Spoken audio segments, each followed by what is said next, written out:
Beginning of a new phase, the Indian national movement took a significant leap forward around 1905 with the start of the Swadeshi movement, marking the beginning of the extremist phase 1905 to 1920.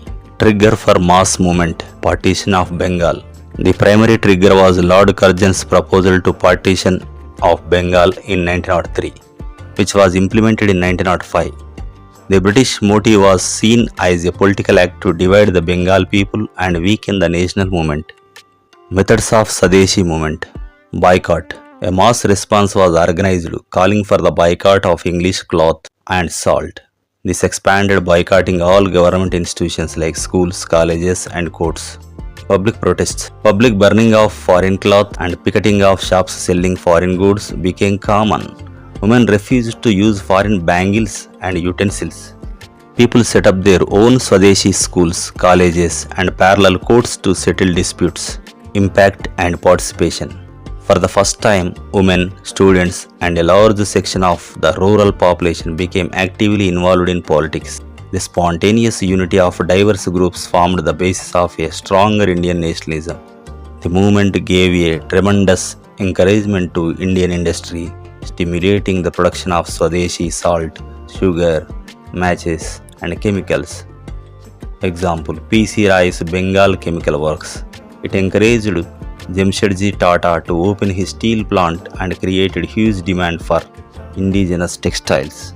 The split between moderates and extremists. Extremist leaders led by Balagangadhar Tilak, Bipin Chandra Pal and Lala Lajpat Rai, known as Lal, Bal, Pal. Extremist goals and strategy. They wanted to extend the movement to the rest of India. They demanded full freedom or Swaraj. Tilak gave the famous slogan, "Swaraj is my birthright and I shall have it." Their strategy was to mobilize the masses against the British rule to force them to leave, rejecting the earlier methods which they termed as begging. They believed the masses were not yet ready for a full-scale struggle for freedom. They wanted a more gradual pace of movement. The Congress split at its Surat session in 1907, forcing extremist leaders like Balagangadhar Tilak to leave. The British government heavily suppressed the extremists and the Swaraj movement, imprisoning many leaders. Young Swarajists continued the struggle by targeting unpopular British officials, keeping the spirit of nationalism alive despite not succeeding in their primary goal. The partition of Bengal. On October 16, 1905, the partition of Bengal was implemented and observed as a day of mourning. Protests included a hartal, means strike, in Calcutta, closure of shops and no cooking. People took out processions, bathed in the Ganges and sang Vande Mataram.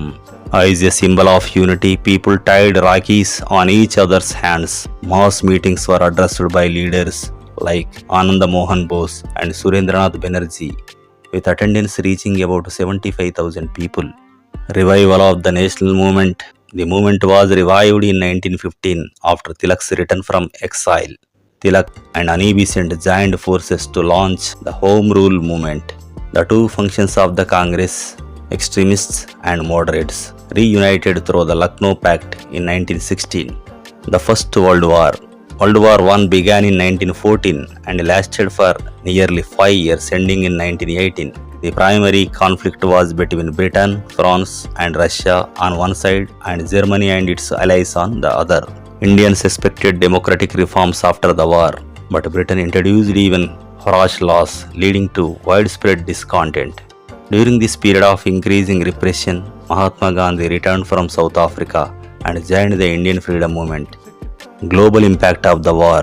The war ended with the defeat of Germany, causing unprecedented human suffering and destruction. A socialist revolution took place in Russia, where communists overthrew the emperor, abolished private ownership of land and factories, and advocated for equality and freedom for all nations. Impact on India. The war brought great suffering to the common people in India, as the British raised taxes and exported food and necessities to support their war efforts.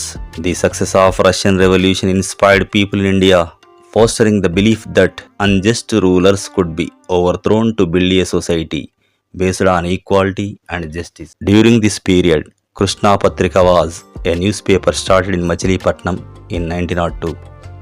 Mutnuri Krishnarao, one of its founders, became its editor in 1907 and served until his death in 1945.